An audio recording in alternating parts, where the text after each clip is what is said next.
दिल्ली में कुमार विश्वास और स्वाति मालीवाल के बाद अगर कोई है तो वो है कांग्रेस। वाकई जीरो सीटें लाने वाली पार्टी सबसे खुश है। मतलब भाजपा की खुशी के लिए तो पर्याप्त कारण हैं, वे जीते हैं तो खुश हैं। आम आदमी पार्टी की खुशी का कोई सवाल ही नहीं उठता। लेकिन जिस पार्टी की खुशी की चर्चा दसों दिशाओं में फैल रही है वो पार्टी है कांग्रेस। कितनी सीटें मिली कांग्रेस को दिल्ली में? जीरो। वोट प्रतिशत कितना रहा? सिर्फ 6.3%। पहले भी कोई विधायक नहीं था, अब भी कोई नहीं है। तो जिस सवाल से तीनों लोगों के लोग परेशान हैं वो ये है कि कांग्रेस आखिर खुश क्यों है। हम आपको बताने जा रहे हैं। साथ ही हम इस वीडियो में आपको विशेष तौर पर यह बताएंगे कि दिल्ली चुनाव का गहरा असर बिहार की राजनीति पर क्या पड़ेगा, क्योंकि दिल्ली विधानसभा में आम आदमी पार्टी की जबरदस्त हार के कारणों में बिहार के लिए कई संदेश छिपे हुए हैं। संदेश राजद के लिए भी, जदयू के लिए भी हैं, कांग्रेस के लिए भी और अन्य छोटी पार्टियों के लिए भी। दिल्ली के परिणाम के बाद बिहार के संदर्भ में सभी पार्टियों की रणनीति बदलने वाली है। नए सिरे से यह सोचा जाएगा कि दोनों हिस्सों के गठबंधन में किसे कितनी सीटें दी जा सकती है या देनी चाहिए। तो फिर चलिए शुरू करते हैं आज का विश्लेषण और बताते हैं आपको दो सवालों का जवाब। पहला कि कांग्रेस के लिए दिल्ली चुनाव के परिणामों में क्या निहितार्थ है, और दूसरा कि आने वाले बिहार चुनाव में कांग्रेस के लिए फायदे का सौदा आखिर क्या हो सकता है। नमस्कार, मेरा नाम आकाश आनंद है और आप देखना शुरू कर चुके हैं बिहार की राजनीति का सबसे सटीक विश्लेषणात्मक कार्यक्रम, जिसका नाम है सियासी कहानियां। सबसे पहले समझते हैं कि हार के बाद भी कांग्रेस के लिए दिल्ली चुनाव फायदेमंद क्यों रहा। हुआ यूं कि कांग्रेस ने दिल्ली में आपसे 15 सीटों की मांग की थी, आप नहीं मानी। उनकी भी अलग कहानी है। उन्होंने कह दिया कि मोदी जी इस जन्म में आपको नहीं हरा सकते, तो उन्हें लगा कि कांग्रेस क्या ही कर लेगी, इसलिए गठबंधन स्वीकार नहीं किया और दोनों पार्टियां भाजपा के खिलाफ अलग अलग मैदान में उतरी। भाजपा के खिलाफ ही नहीं, एक दूसरे के खिलाफ भी, क्योंकि बयानों, भाषणों, रैलियों में कांग्रेसी नेता आपके खिलाफ और आप नेता कांग्रेस के खिलाफ ज्यादा मुखर नजर आए। इसका असर हुआ ये कि 15 सीटें दिल्ली की ऐसी रही जिसमें कांग्रेस और आप को मिले वोट भाजपा के वोट से अधिक रहे।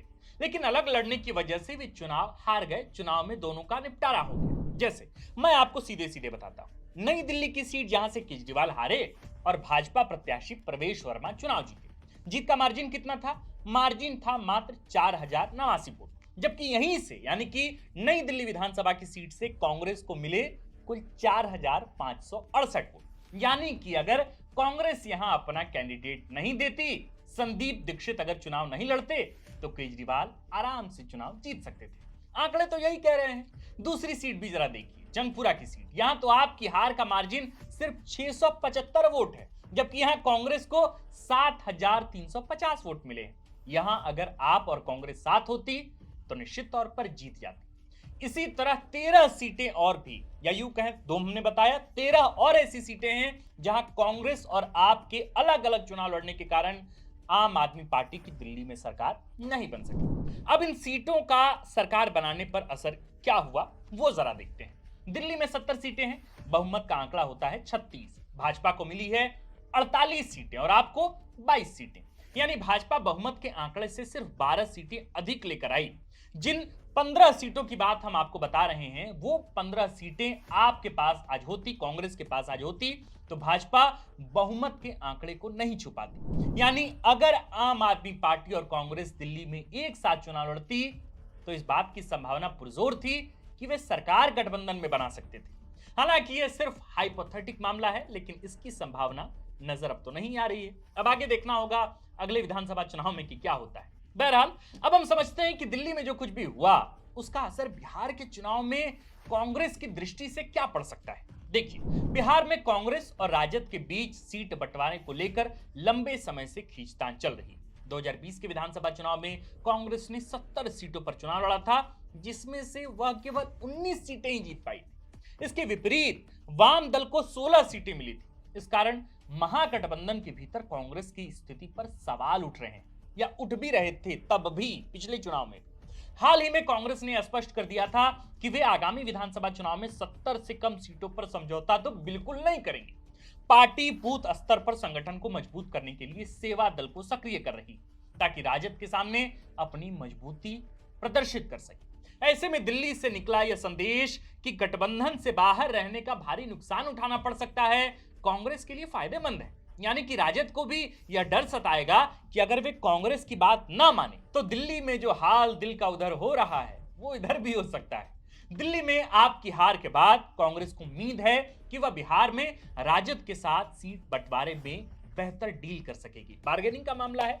आपकी हार से कांग्रेस को यह संदेश मिलता है कि क्षेत्रीय दलों के मुकाबले उसकी राष्ट्रीय पहचान और संगठनात्मक ढांचा अधिक प्रभावी हो सकता है, जिससे वह राजद के साथ बातचीत में मजबूत स्थिति में आ सकती है। हम इस बात को आंकड़ों के आधार पर रखते हैं और रखकर देखते भी हैं कि इसका निष्कर्ष क्या निकलता है। देखिए, बिहार में कांग्रेस का प्रदर्शन समय समय पर बदलता रहा है। 2015 के विधानसभा चुनाव में कांग्रेस ने 41 सीटों पर चुनाव लड़ा और 27 सीटें जीती।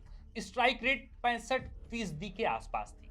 2020 के चुनाव में कांग्रेस 70 सीटों पर लड़ी और सीटें आई सिर्फ 19, यानी स्ट्राइक रेट थी मात्र 27%। इन आंकड़ों से स्पष्ट है कि राजद के साथ गठबंधन में कांग्रेस का प्रदर्शन बेहतर रहा है, जबकि अकेले चुनाव लड़ने पर उसे अपेक्षित सफलता नहीं मिली है। दिलचस्प बात है कि यही हाल राजद के साथ भी कमोबेश रहा है। बिहार में अगर राजद सत्ता चाहती है तो कांग्रेस उसकी मजबूरी भी है और मजबूती भी।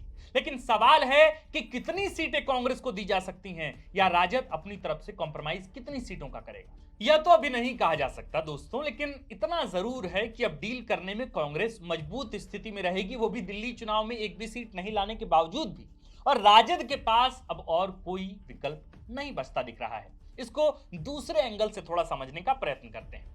दिल्ली में बिहार के वोटरों ने भाजपा को वोट दिया है, यानी बिहारियों के बीच भाजपा की स्वीकार्यता बढ़ी है। इसका मतलब तो यही होता है। ऐसे में भाजपा के लिए भी बिहार में अच्छी खबर है। लेकिन इसी समीकरण के अनुरूप जदयू के लिए स्थितियां उतनी अच्छी नहीं है। देखिए, बहुत सिंपल लॉजिक है, मैं आपको बिल्कुल सीधे सीधे स्पष्ट तौर पर समझाता हूं। गठबंधन की दो पार्टियों में से अगर एक मजबूत हुई तो दूसरी को दिक्कत होगी। इसलिए गठबंधन की पार्टियां जितना चाहती है, लेकिन वे चाहते हैं कि दूसरी पार्टी को कम सीटें आए ताकि वे अपनी मनमानी कर सकें। एक तरफ यूपीए है, दूसरी तरफ एनडीए। यूपीए यानी कि इंडिया अलायंस को कहते हैं। एक और बात, अगर राजद बिहार में जीतना चाहती है तो इंडिया गठबंधन की सभी पार्टियों को एकजुट रखना पड़ेगा, क्योंकि वोटों का बिखराव राजद के लिए अच्छी खबर नहीं होगी। लेकिन दिक्कत है कि लोकसभा चुनाव के बाद इंडिया गठबंधन लगभग टूट चुका है, बिखर चुका है। बिहार को लेकर राजद की चिंता बढ़ गई है और ये चिंता बहुत लाजमी भी है। जो भी हो, कुल मिलाकर बात इतनी है कि दिल्ली में प्रचंड हार के बाद भी कांग्रेस के लिए बिहार में संभावनाओं के द्वार खुल गए और संभावनाएं और बढ़ गई हैं। कांग्रेस डील करने की स्थिति में है। इसका असर बिहार में सीट बंटवारे के दौरान देखने को मिल सकता है। और आप देखिए भी, कांग्रेस पिछले 3 विधानसभा चुनाव में दिल्ली में बिल्कुल 0 सीट पर आई। भले आगे पीछे वोट परसेंटेज में इधर से उधर आंकड़ा हुआ हो, लेकिन अगर नतीजों के स्तर पर देखें, नतीजों के पहलू से देखें, तो बीते 3 चुनावों से कांग्रेस का जो प्रदर्शन है वो बहुत निराशाजनक रहा है। 0 सीट पर कांग्रेस रही है। लेकिन इसके बावजूद जो कांग्रेस पार्टी है, कांग्रेसी नेता हैं, वे इसको सेलिब्रेट कर रहे हैं। कई कांग्रेसी नेताओं के तो नाचने की, डांस करने की, जश्न मनाने की तस्वीरें भी सामने आ चुकी है आपकी हार के बाद। तो ये क्यों है मेरे प्रिय सुधी दर्शकों? इन दिनों कांग्रेस में जश्न का माहौल है। तमाम बड़े नेता बड़े तल्लीन हैं, खुशी है और एक तरह से एक मैसेजिंग है। यहां से मैसेजिंग क्या है? वो मैसेज दे रही है कांग्रेस, जो कांग्रेस बीते 3 विधानसभा चुनाव में दिल्ली में 0 सीट लेकर आई है। इसके बावजूद भी उनके बड़े नेता जश्न मना रहे हैं। ये जश्न क्यों है? माइंड गेम है ये एक संदेश है बिहार में राष्ट्रीय जनता दल के लिए, आरजेडी के लिए, कि देखिए भाई, हमने गठबंधन नहीं किया, यानी कि आम आदमी पार्टी गठबंधन के लिए राजी नहीं हुई, तो आम आदमी पार्टी को सत्ता छोड़नी पड़ी, उनको सत्ता से हाथ धोना पड़ा। अगर यही स्थितियां बिहार में होंगी तो राजद अकेले दम पर सरकार नहीं बना सकती, इसलिए कांग्रेस का साथ जरूरी है। तो जब इस तरह का साइकोलॉजिकल प्रेशर एक पार्टी की तरफ से हो तो निश्चित तौर पर बार्गेनिंग में उसका अच्छा खासा इफेक्ट होता है। इसलिए कांग्रेस हालांकि 0 सीट लेकर आई है दिल्ली में, लेकिन इसके बावजूद वो बढ़त बनाए हुए है बार्गेनिंग को लेकर, और वो बार्गेनिंग का असर कितना होता है, उसका नतीजा क्या निकलता है, इस पर हम सबकी नजरें बनी रहेंगी। आप देख रहे थे द फोर्थ पिलर। हमारा नाम आकाश आनंद है, कैमरे के पीछे हैं नीरज, और इस खबर को लिखा है हमारे प्रिय साथी विवेक आर्यन। शुक्रिया।